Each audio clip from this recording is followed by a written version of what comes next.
14 फरवरी 2019 एक तारीख जिसे भारत कभी भूल नहीं सकता। यह सिर्फ एक दिन नहीं था, बल्कि देश की आत्मा पर किया गया एक वार था। जम्मू कश्मीर के अवंतीपोरा में जैसे मोहम्मद के आतंकवादियों ने सीआरपीएफ के काफिले पर सबसे कायराना हमला किया था। 40 वीर जवान शहीद हो गए। उनके परिवारों की आंखों में आज भी वही दर्द है जो 6 साल पहले था। यह सिर्फ शहीदों की शहादत नहीं थी, यह पूरे देश के आत्मसम्मान पर किया गया हमला था। श्रीनगर नेशनल हाईवे पर सेना के जवानों का काफिला गुजर रहा था। 60 से ज्यादा गाड़ियां, 2547 से अधिक जवान, सब कुछ सामान्य लग रहा था, लेकिन कोई नहीं जानता था कि कुछ ही क्षणों में इतिहास का एक दर्दनाक पन्ना लिखा जाए। एक गाड़ी संदिग्ध तरीके से काफिले के पास से गुजरती है। सैनिकों ने उसे दूर रहने के लिए कहा, लेकिन वह नहीं रुका। कुछ ही सेकंड बाद एक जबरदस्त धमाका, पूरी घाटी में धमाके की गूंज सुनाई दी।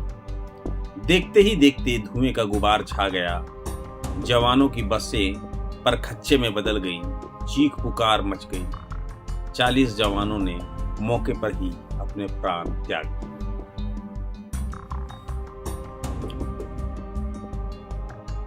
जैसे मोहम्मद ने हमले की जिम्मेदारी ली।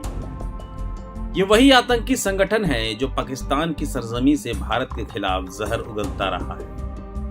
पूरे देश में गुस्से की लहर दौड़ गई। हर नागरिकों की आंखों में आंसू थे, लेकिन दिल में सिर्फ एक ही सवाल था, इसका बदला कब और कैसे लिया जाएगा। इस हमले के बाद प्रधानमंत्री नरेंद्र मोदी ने संकल्प लिया। उन्होंने कहा, हर आंसू का बदला लिया जाएगा। यह मोदी ने कहा था, हमले के गुनाहगारों को सजा मिलेगी।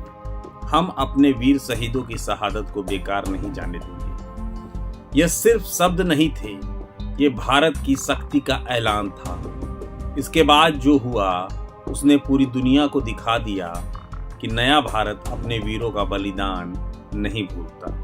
हमले के ठीक 12 दिन बाद यानी कि 26 फरवरी की रात भारतीय वायुसेना के मिराज 2000 लड़ाकू विमान पाकिस्तान के बालाकोट में घुसे और जैसे मोहम्मद के आतंकी ठिकानों को नेस्त नाबूद कर दिया।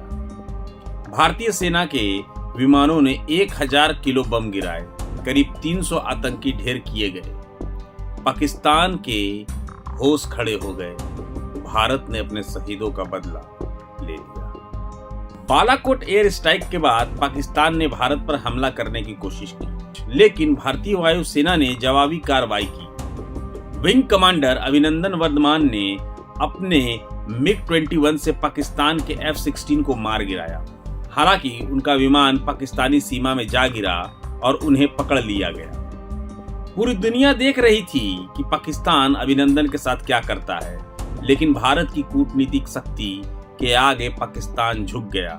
3 दिन बाद अभिनंदन को भारत वापस भेजना पड़ा। यह भारत की जीत थी, यह भारत की शक्ति का प्रदर्शन था। आज 6 साल बीत चुके हैं, लेकिन पुलवामा के जख्म भरे नहीं हैं। उन 40 परिवारों के लिए हर 14 फरवरी वही दर्द लेकर के आती है। उनके घरों में उनकी तस्वीरें, लेकिन वे खुद नहीं है। वे शहीद हो गए, लेकिन उनके बलिदान ने देश को एकजुट कर दिया। आज जब हम पुलवामा के उन वीरों को याद कर रहे हैं, तो हमें यह भी याद रखना होगा कि हमारा कर्तव्य है कि उनके बलिदान को व्यर्थ न जाने दें।